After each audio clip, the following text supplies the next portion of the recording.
Oi, pessoal, tudo bem? Quero convidar vocês para um momento de edificação espiritual através da nossa série de reflexões nos evangelhos. Toda quarta-feira, às 19 horas, orando como Jesus ensinou. Boa noite, meus irmãos. Tudo bem com vocês? A graça e a paz do Senhor seja com todos. Estamos iniciando mais uma reflexão bíblica da nossa série Orando como Jesus ensinou. Nossa série de reflexões nos evangelhos toda quarta-feira a partir das 19 horas. Estamos trabalhando a oração do Pai Nosso, a oração modelo ensinada pelo Senhor Jesus Cristo aos seus discípulos. E esta semana vamos trabalhar o versículo de número 12, que diz o seguinte: E perdoa-nos as nossas dívidas, assim como nós também perdoamos aos nossos devedores. Então, estamos aqui, tivemos uma primeira lista, uma primeira etapa com 3 pedidos relacionados ao reino. Semana passada vimos um primeiro pedido relacionado mais ao conteúdo pessoal, mostrando aí que na ordem de prioridades, pedir em favor do reino, da glória de Deus, da vontade de Deus sobre a nossa vida, deve vir adiante. Só então depois que o nosso coração está centralizado na pessoa de Deus, na glória de Deus, em nos submetermos à sua vontade, aí então estamos prontos a começar a apresentar os nossos pedidos pessoais. Falamos do pão nosso de cada dia na semana passada e hoje estamos trabalhando esse outro trecho. Então, o que seria pedir perdão pelas nossas dívidas, assim como perdoamos nossos devedores? Será que essa dívida é uma dívida financeira? É a conta do cartão de crédito? O que será que isso quer dizer? Vamos lá. Para o J. Carson, 2018, na obra em que ele trabalha o Sermão do Monte, ele comenta o seguinte: o pecado é figurado na oração como dívida que precisa ser paga. Então, em uma outra tradução você pode ler: perdoa as nossas ofensas, como nós, ou assim como nós, também perdoamos aquele que tem nos ofendido, ou nesse caso aqui, aos nossos devedores. Então, o que a gente entende aqui é que essa dívida, ela é como que contraída quando nós ofendemos a Deus, quando nós pecamos diante de Deus, é como se estivéssemos contraindo uma dívida diante de Deus. E essa dívida, obviamente, precisa ser paga. Então, essa oração, perdoa as nossas dívidas, nada mais é do que pedir a Deus que perdoe os pecados que nós cometemos diante dele. Em contrapartida, nós também pedimos perdão, assim como perdoamos aquele que também nos ofende, os nossos devedores. Portanto, compreendemos que essa dívida corresponde à ofensa ou pecado cometido. Então, é usado aqui como uma figura. Na parábola em Mateus 18, versículos 23 ao 35, compreendemos que... Então, o J. Carson entende que essa parábola ela é chave para compreender esse texto e esta oração do Pai Nosso. No versículo 23, diz que o reino do céu é semelhante a um rei que resolveu ajustar as contas com seus servos. Então, vou resumir aqui para você. Você pode dar uma pausa e fazer essa leitura, ou pode ler em outro momento. Mas o rei, ele chama um dos seus servos, servo que devia um alto valor, ali 10.000 talentos, e esse servo suplica e pede, implora o seguinte: tenha paciência comigo, eu pagarei o Senhor. E conta a história que o Senhor, ele perdoa, ele resolve perdoar a dívida daquele servo. Aquele servo que foi perdoado sai e mais adiante uma outra pessoa que lhe devia, lhe procura, e esse homem que foi perdoado agora cobra aquela pessoa que lhe deve. E, contrário ao perdão que ele recebe, ele age duramente, mesmo quando o seu devedor pede, suplica, semelhante a ele, até as palavras ali se assemelham, justamente para que haja esse paralelo na nossa mente, no nosso entendimento. E aquele homem ali não perdoa e manda prender o seu devedor. A notícia corre, os demais servos contam ao Senhor, aquele primeiro que perdoou, ele fica sabendo e chama de volta aquele servo que foi perdoado, mas não perdoou, e se mostrando extremamente insatisfeito. A gente vai ver aqui nos versículos finais, 32 em diante. Então o Senhor, chamando aquele servo, lhe disse: servo malvado, eu lhe perdoei aquela dívida toda, porque você me implorou.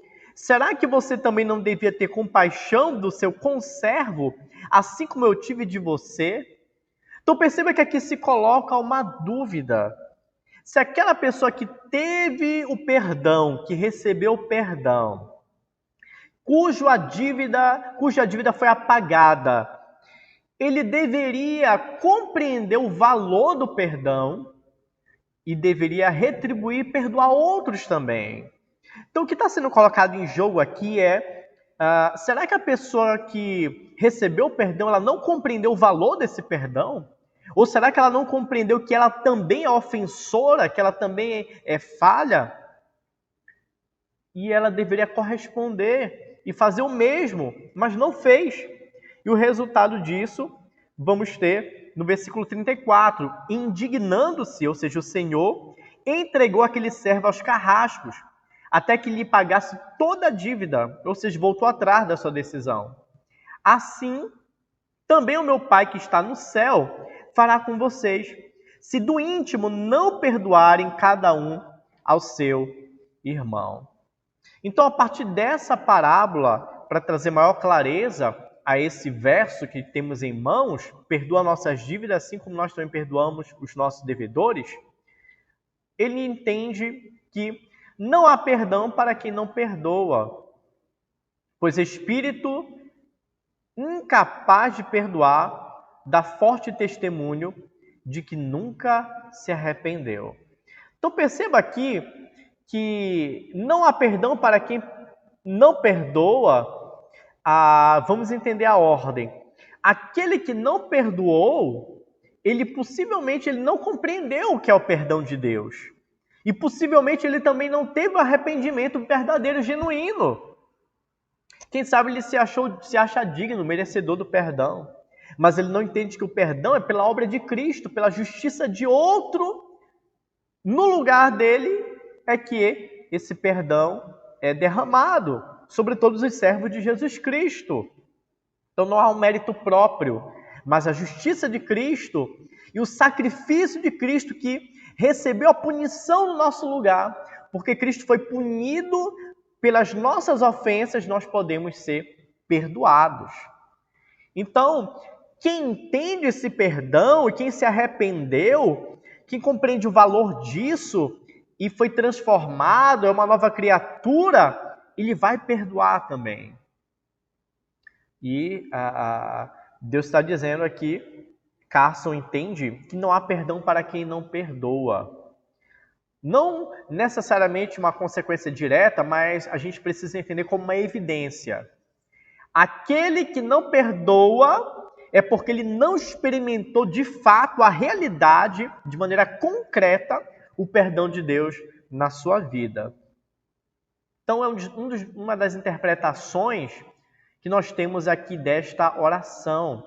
Há uma discussão sobre esse assim, ou se seria apenas perdoa a nossa dívida, como nós também perdoamos os nossos devedores. Então, há uma condição, não há. Lutero vai trazer uma outra perspectiva. Se alguém insiste na própria bondade e despreza os outros, que se volte para si mesmo quando essa petição o confrontar. Descobrirá que não é nada melhor do que os outros e que na presença de Deus todos devem baixar a cabeça e adentrar na alegria do perdão exclusivamente pela porta modesta da humildade. Então, quando você diz, perdoa-me, você está reconhecendo que você é um ofensor de Deus, que você é um pecador. E ao mesmo tempo que você é confrontado, você é levado também a ser humilde. Então, se eu sou um ofensor de Deus, se eu sou alguém que necessita de perdão, e Deus ele me dá esse perdão através de Jesus Cristo, quem sou eu para não perdoar o meu irmão? Quem sou eu para não agir com humildade, se eu sou aceito pelo sacrifício, pela obra de Cristo em substituição a mim na cruz do Calvário, recebendo a pena que eu deveria pagar? Para Lutero, esta petição não é apenas um desafio para o nosso orgulho, mas é também um teste de realidade espiritual. Ao mesmo tempo que somos levados a pensar se somos completamente justos, porque há pessoas que entendem que não ofendem a Deus, não cometem nada que agride a santidade de Deus, e isso demonstra um certo orgulho. Pessoas que se acham muito justas para conquistar a salvação por mérito próprio, inclusive. Então, um desafio para o orgulho pessoal de cada um, de reconhecer as ofensas diante de Deus, mas também um teste de discernimento. Até que ponto nós entendemos a nossa realidade espiritual? Até que ponto nós compreendemos a mazela do pecado entranhado na nossa vida? Até que ponto nós nos humilhamos diante de Deus? Então, isso é um pré-requisito para que eu perdoe também o meu irmão. A petição, e falamos a respeito da sentença acima, envolve confissão e arrependimento. E isso tem tudo a ver com uma postura de humildade diante de Deus. Só confessa o seu pecado e só pode se arrepender quem confessa, aquele que se vê como pecador. Então, o primeiro ponto aqui é que precisamos enxergar que somos pecadores diante de Deus. Somos falhos diante do Senhor.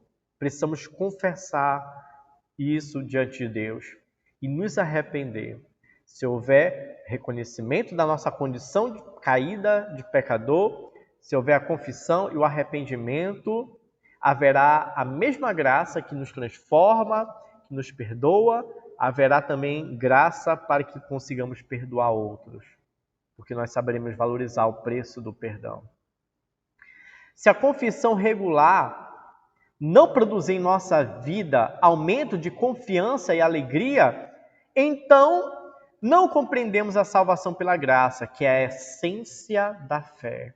Então, confessar constantemente diante de Deus que você é um pecador, reconhecer isso com frequência diante de Deus, te leva a uma postura de quebrantamento, faz com que nós venhamos nos colocar no nosso lugar de criatura, entender que Ele é o Criador, de imperfeito em relação ao perfeito, de servo em relação ao Senhor, daquele que está no processo de santificação, de transformação, para aquele que já é perfeito e totalmente santo e justo, verdadeiro. Então nos coloca no nosso lugar e ao mesmo tempo nos conduz diariamente, constantemente a Cristo. Na medida que quando confessamos o nosso pecado, lembramos que esses pecados já foram pagos. Isso nos leva a nos aproximar do Senhor Jesus, a lembrar da sua obra salvífica, substitutiva, da sua morte no nosso lugar, para nos permitir ser perdoados. Então, essa postura de confissão regular deve nos aproximar de Deus. E ao mesmo tempo que ficamos num momento contristado pelo pecado, mas somos ali renovados em nossa alegria, nosso regozijo, ao saber que não estamos condenados, mas em Cristo nós estamos livres da punição dos pecados e podemos desfrutar uma nova vida. Não somos mais escravos do pecado, mas somos livres para servir, adorar, glorificar ao Senhor. Então, essa confissão regular, ela deve aumentar a nossa confiança, a nossa alegria em Deus pelo livramento dessa condenação eterna e, ao mesmo tempo, desfrutamos a essência da fé e a graça do Senhor Jesus. Se não enxergarmos o nosso pecado e não buscarmos o perdão de Deus, seremos incapazes de perdoar e buscar o bem daqueles que nos têm injustiçado. Então, o primeiro passo aqui é reconhecimento da nossa condição própria de pecador. O segundo passo é buscar o perdão de Deus, e isso obtemos quando lançamos a nossa confiança em Cristo, confiamos que o sacrifício dele foi em nosso lugar para pagar a nossa dívida, que era uma dívida impagável, conforme Paulo fala em Colossenses. E aí, se nós fizermos isso, nós vamos conseguir também perdoar outros, entender que outros são pecadores como nós. E se nós recebemos esse perdão pela graça de Deus, de maneira imerecida, nós também precisamos demonstrar o perdão a outros. E assim nós vamos espelhar aquilo que o nosso Deus é. Vamos mostrar de maneira concreta que estamos sendo transformados à sua imagem, à sua semelhança. Estamos nos tornando mais próximos do modelo que o nosso Senhor é para nós. Estamos demonstrando que de fato nascemos de novo. Então, perdão ao outro, aqueles que nos injustiçaram, nos ofenderam, nada mais é do que uma evidência de que nós experimentamos o perdão de Deus. Então, perceba as implicações de orar, perdoa nossas dívidas, assim como também perdoamos os nossos devedores. Pode se tornar também uma oração enganosa, se nós não estivermos exercitando esse perdão ao outro. Se conservamos sentimentos de ódio no coração, se planejamos vingança e consideramos qualquer ocasião para causar dano, e mesmo se não tentamos fazer as pazes com nossos inimigos, nem por toda a sorte de bom auxílio fazer jus a quem nos tenham em boa conta e a receber sua aprovação, por meio dessa oração estamos rogando a Deus que não perdoe os nossos pecados. Então, se a gente toma esse assim como nós, como uma questão condicional, e se a gente pede para Deus nos perdoar do mesmo modo como estamos fazendo, mas na verdade não estamos perdoando, então estamos pedindo para que Deus não nos perdoe também. Então se torna uma oração que serve de acrescentar juízo, condenação para a gente, como se estivéssemos pedindo, Deus faz o que eu estou fazendo, mas eu não estou perdoando, então, teoricamente, eu estou pedindo para Deus não me perdoar também. Se torna contraditório. Precisamos experimentar esse amor e esse perdão de Deus, e se experimentarmos isso de fato, entendemos o valor do perdão, nós teremos graça em nossas vidas para perdoar também aqueles que nos ofendem. O que aprendemos aqui, então? Quem tem dificuldade de perdoar, dá forte testemunho que não se arrependeu. Vários comentaristas, inclusive o grande servo de Deus, que tem pregado e falado muito da palavra do Senhor nesse país, o doutor reverendo Augusto Nicodemos, concorda que quem perdoa está evidenciando que foi perdoado, que reconheceu o dano do pecado, e que se arrependeu verdadeiramente, que nasceu de novo, que é uma nova criatura. Perdoar o outro é uma evidência de que você é uma nova pessoa em Cristo Jesus. A petição é um desafio para o orgulho e para a humildade. Então Deus nos desafia a reconhecer, e isso faz parte da oração modelo de Jesus, que nós precisamos nos reconhecer como ofensores.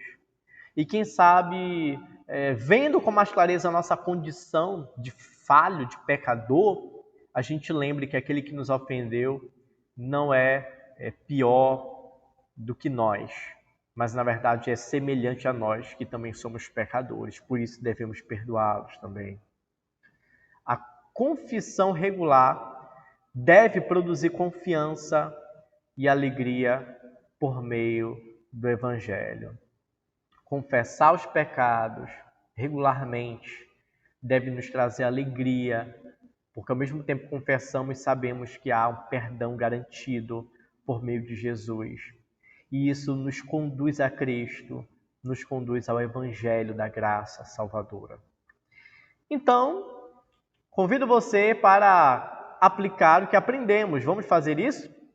Nesse momento, os irmãos da Igreja Cristã Evangélica Vida estarão, por meio do aplicativo Zoom, orando juntos.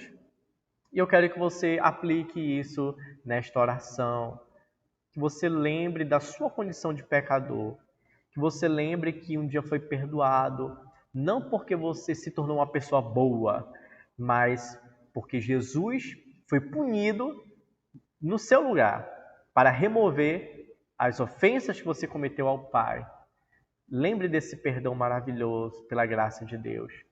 Lembre que você é um pecador que foi perdoado e que isso sirva de refrigério, de força, para que você também perdoe irmãos, pessoas que são tão pecadoras quanto você. Fique com esta palavra. Em nome do Senhor Jesus, quero agradecer esse momento com você. Soberano Deus eterno Pai, nos conduz a um quebrantamento, que o Senhor venha trabalhar e arrancar o orgulho do nosso coração, nos dá humildade, que venhamos perdoar os outros, lembrando que nós também somos falhos e também ofendemos os nossos irmãos.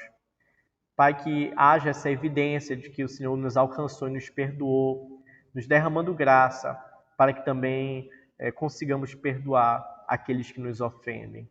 Assim fica conosco, Pai. Em nome de Jesus. Amém.